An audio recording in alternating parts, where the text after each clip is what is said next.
All been stuck in Georgia traffic before, but the I-75 Corridor Coalition is now one step closer to bringing passenger rail service between Atlanta, Macon, and Savannah. 41 NBC's Fiona King has the latest on the plans.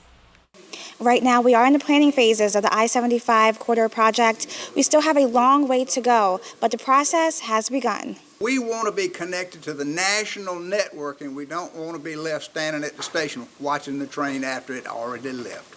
That was Robert Rickett, the former mayor of Macon-Bibb-County. He was one of many in attendance at Wednesday's Central Corridor Coalition meeting. Rickett says the project is important for Georgia. It's economic benefit, tourism. It connects remote parts of the state to the network, national network.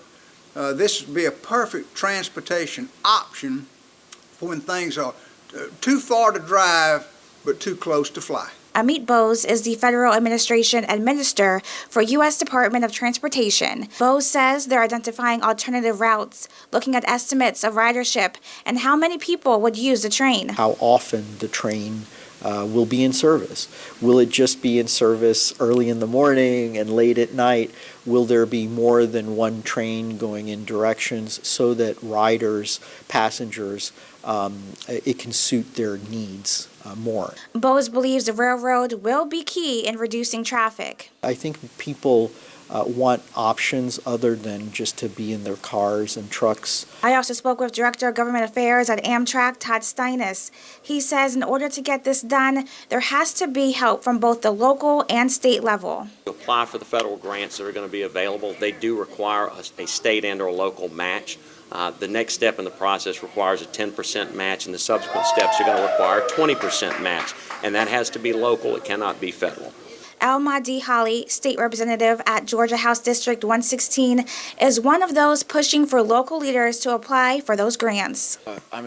They're literally handing out $500,000 just for those studies.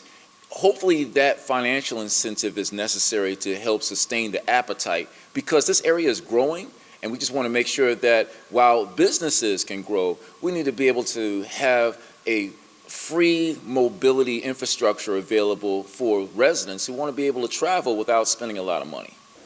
With over 11 million people in Georgia, according to the U.S. Census Bureau in 2023, the Railroad Administration says now is the time. A big influx of people moving to Georgia. So that's why it's important to do this work now and to take these steps. Again, there's a lot of steps, but take these steps right now so that when that happens, this is in place. In Florvilla, Fiona King, 41 NBC News. Thanks, Fiona. $8 million were given to the Georgia Department of Transportation to begin the initial rail study. The planning phase could take a couple of years.